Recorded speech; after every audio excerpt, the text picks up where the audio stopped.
بسم الله الرحمن الرحيم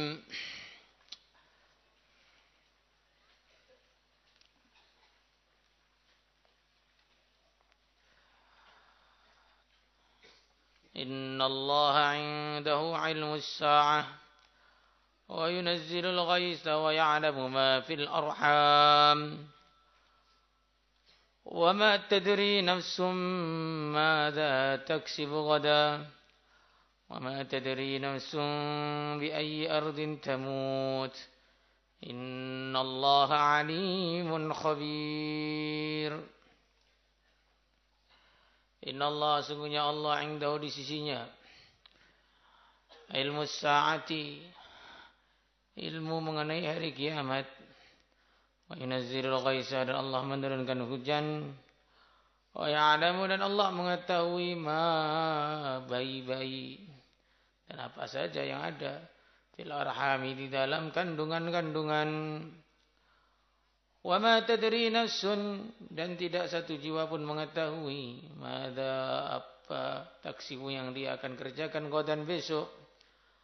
Wa ma tadri nafsun, dan tidak tahu satu jiwa pun bi ayyi ardin, di mana-mana bumi, tamutu, dia akan mati.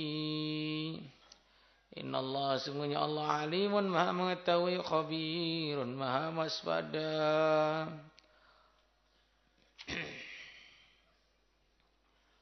Dalam ayat ini menjelaskan kejadian-kejadian yang hakikatnya hanya diketahui oleh Allah. Fi khamsin la ya'lamuhunna illallah. Dalam satu hadis begitu. Dalam riwayat lain, mafatihul ghaibi khamsah, innallaha 'indahu 'ilmus sa'ah, ila akhir. Yang pertama, ilmu mengenai hari kiamat. Hari kiamat ini satu perkara yang pasti terjadi.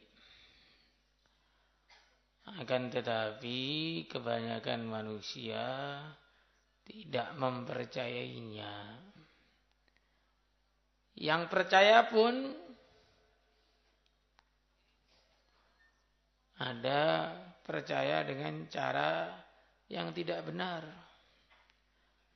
Yang sudah percaya dengan cara yang benar tidak pernah persiapan. Orang-orang yang saleh adalah orang-orang yang minas sa'ati musyfikun. Wa hum minas sa'ati musyfikun. Selalu takut akhirat, persiapan akhirat. Kalau kita ini percaya akhirat, tapi jarang persiapan akhirat. Kalau orang kafir sama sekali tidak percaya akhirat. Kalau orang kafir ruginya sempurna, kalau kita ini rugi kalau tidak ditolong oleh Allah untuk menjadi yang lebih baik lagi.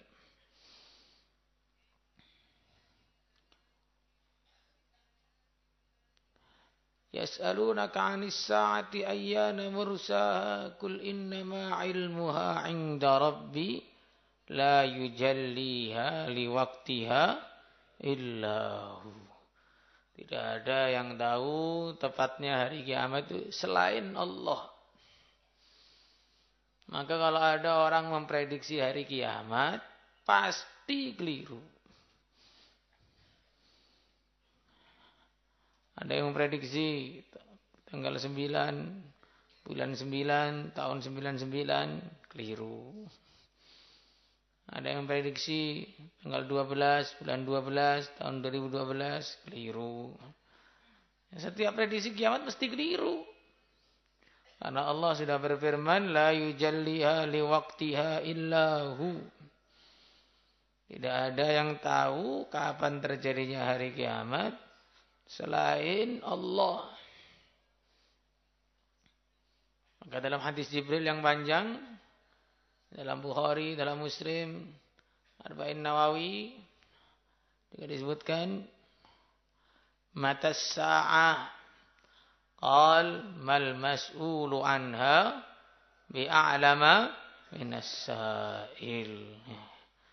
Kalau pertanyaan pertama mal iman dijawab. Mal Islam dijawab. Mata sa'ah tidak dijawab. Kenapa tidak dijawab? Ini sebenarnya malaikat Jibril sudah tahu bahwa tidak ada jawaban. Tapi biar orang-orang tidak tanya masalah ini. Jadi pertanyaan yang pertama dan kedua itu istighbar untuk menjelaskan kepada umat ini iman ini begini, Islam begini, ihsan begini. Tapi kalau pertanyaan mata sa'ah itu bukan biar umat tahu, tapi biar umat tidak ada yang tanya.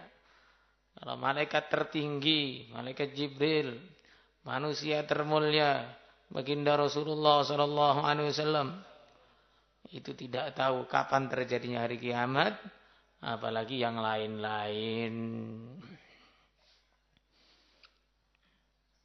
Kemudian yang kedua, sebagaimana hari kiamat itu tidak diketahui kecuali oleh Allah, maka tanda-tanda kiamat yang besar datangnya juga tidak bisa diketahui kecuali oleh Allah.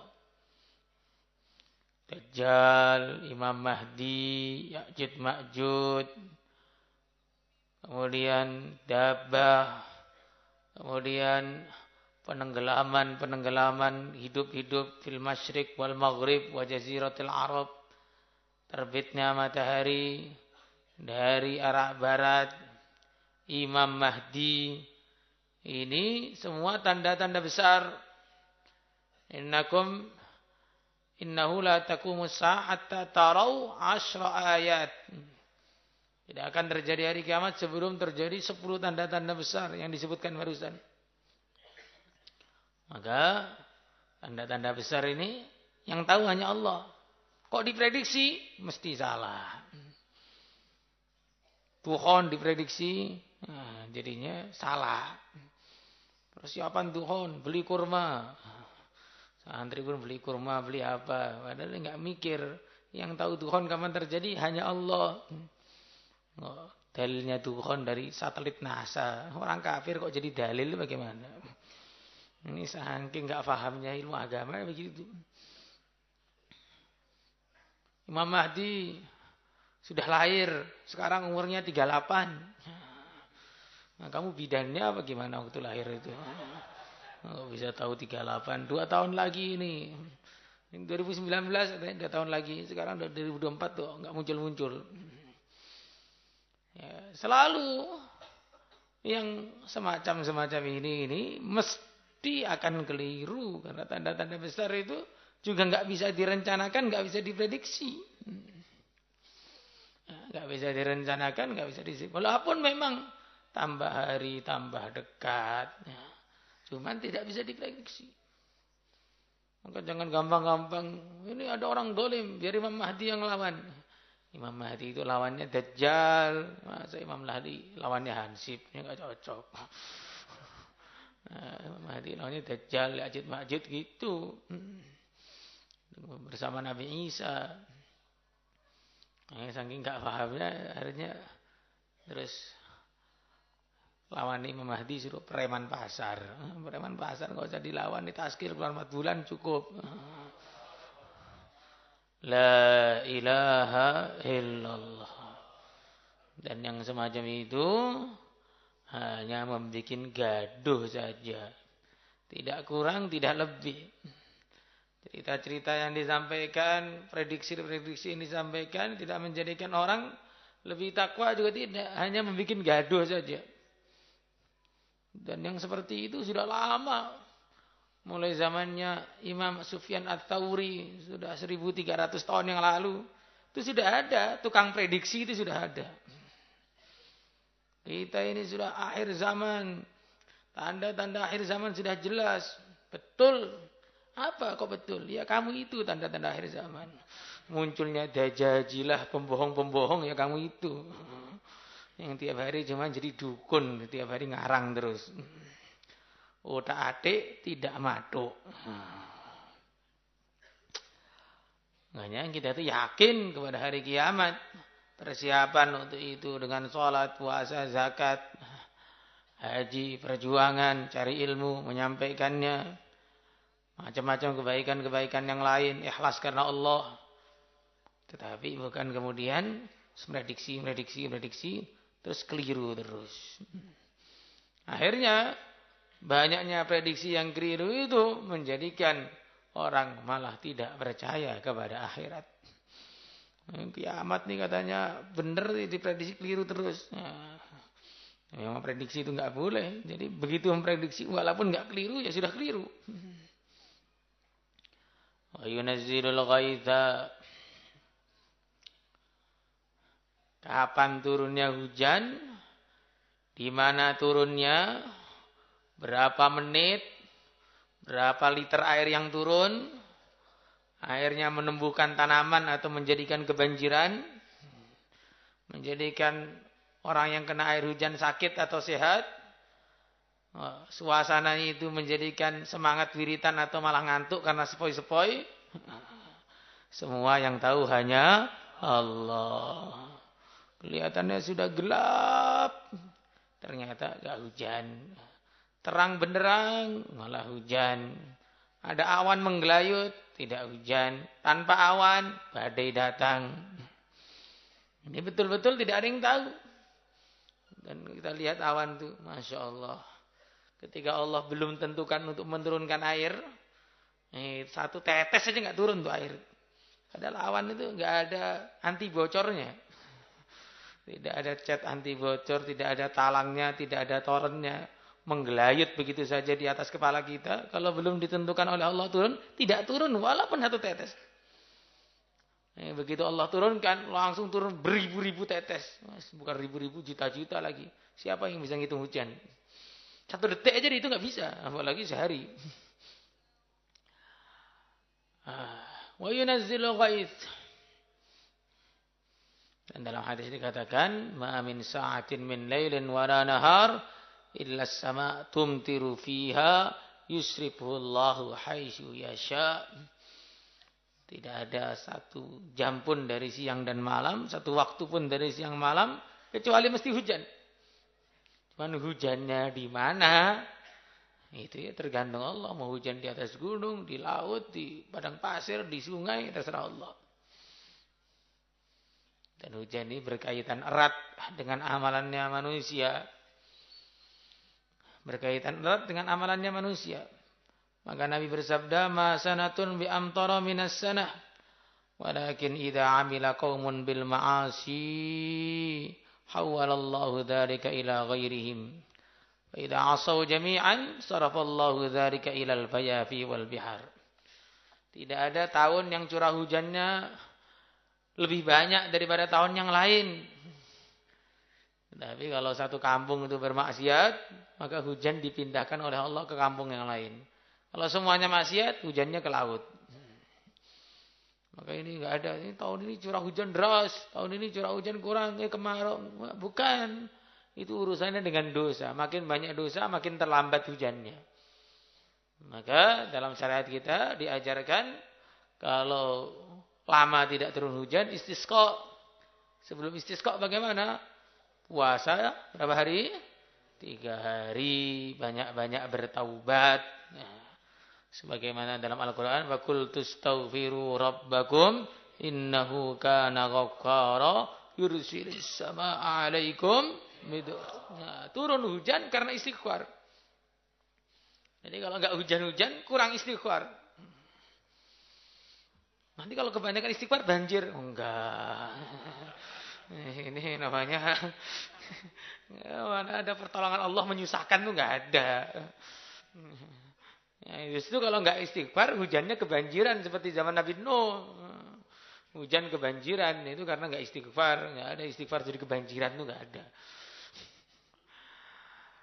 Wa ya'lamu ma fil arham, dan Allah tahu apa isi kandungan. Ini hanya Allah yang tahu. Hanya Allah yang tahu isi kandungan.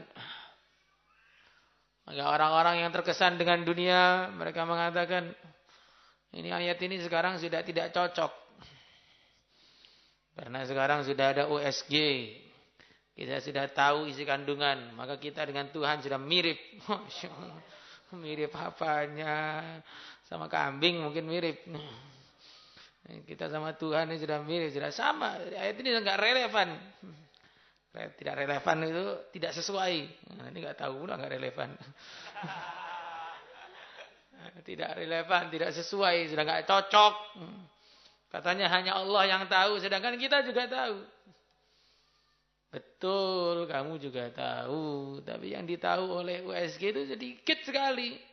Hanya masalah ini laki-laki atau wanita. Itu saja. Enggak lebih, enggak kurang. Tetapi masalah anak ini nanti iman atau kafir, USG tahu enggak? Nanti jadi jahil atau alim. Suka melek apa ngantuan. Kaya atau miskin. Penyakitan atau sehat.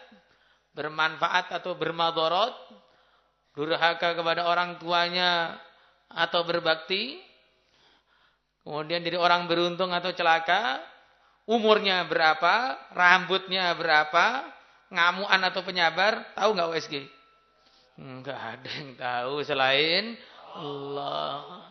Tapi kalau orang itu terkesan dengan dunia itu perasaannya tadi, ini mudah mirip dengan Tuhan.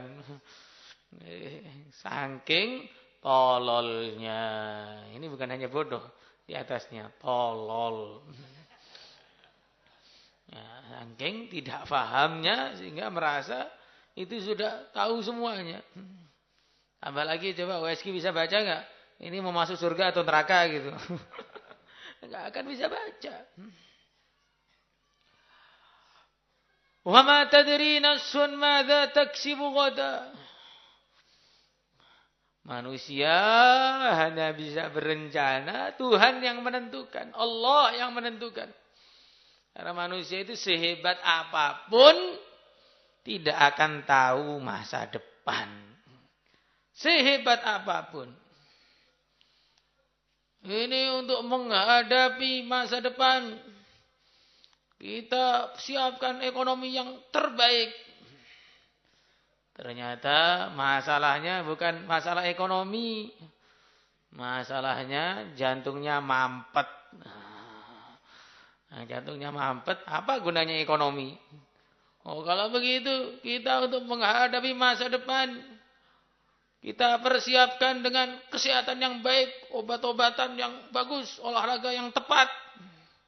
Misalnya sehat, ternyata masalahnya bukan masalah kesehatan, masalah keluarga, istrinya lari ke Korea. Nah, sudah sehat, istrinya nggak ada, bingung sehatnya mau diapain. Nah, malah jadi nggak sehat lagi, bingung sehatnya mau diapain. Ini untuk menghadapi masa depan kita perbaiki keluarganya. Ataupun kita sudah disiapkan semuanya. Urusan kesehatan, urusan ekonomi, urusan politik, seluruhnya sudah disiapkan. Sampai tidak ada celah gagal. Walaupun sebesar lubang jarum. Ternyata ada masalah lain lagi. Malaikat Israel datang. Apa gunanya persiapan? Enggak ada gunanya persiapan. Betul-betul lemah. Manusia itu sehebat apapun enggak tahu. Masa depan itu enggak tahu. Maka agar bisa sukses untuk menghadapi masa depan, harus hubungan baik dengan yang punya masa depan. Yang punya masa depan, yang menciptakan masa depan. Siapa yang menciptakan masa depan? Allah. Jadi itu satu-satunya cara, sudah enggak ada yang lain. Persiapan-persiapan apapun, kalau tidak ada pertolongan dari Allah, ya kayak tadi, itu contoh kecil. Allah, wa ma tadri nafsun bi ayyi ardin tamut. Manusia tidak tahu di mana dia akan mati. Lahir di Indonesia, mati di Cina, mati di Saudi Arabia, mati di mana-mana. Enggak ada yang tahu. Maka orang yang mendakwa tahu masa depan, ya, tahu ilmu gaib, ini bagian dari kekufuran. Man ata kahinan fasaddaqahu bima yaqul faqad kafara bima unzila ala Muhammad. Siapa yang datang pada dukun, ya dukun maksudnya ini peramal di sini dukun itu. Nah, peramal apa aja? Peramal sambil lihat bintang, peramal lihat bola di depannya, bola dilihat-lihat. Enggak tahu mungkin mau main futsal atau gimana lihat bola. Atau peramal lihat garis tangan, garis kaki, penggaris. Nah, ini enggak boleh. Maka bisa mendatangkan kekufuran. Makanya peramal itu sebenarnya untuk jadi peramal syaratnya cuma 2 saja kalau orang mau merenung. 1 suka ngelamun, yang kedua enggak punya rasa malu. Karena setiap ngeramal tuh ngelamun dulu, ngelantur dulu, kemudian besok terbukti, besok enggak terbukti, kemudian dia ngeramal lagi walaupun enggak pernah terbukti, ngeramal terus. Nah, yang datang kepada peramal syaratnya adalah enggak punya otak. Sudah tahu bohong, nggak percaya terus. Kita lihat orang yang suka prediksi. Besok sepertinya begini, nggak terjadi. Besok sepertinya sudah tahu bohong terus kok masih didatangi terus, bagaimana?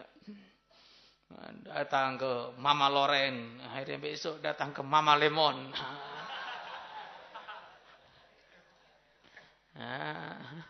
Untung nggak Mama yang lain, Mama Gupron.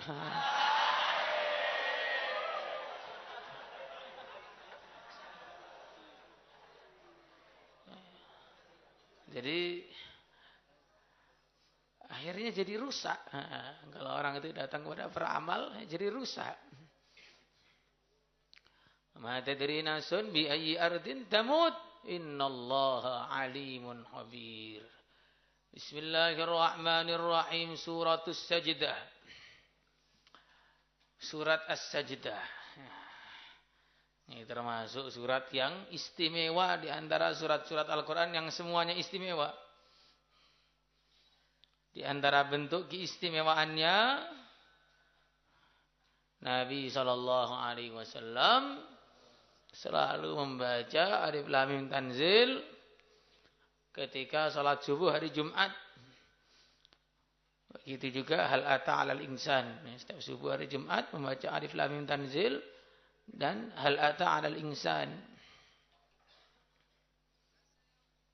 Bukan hanya itu saja.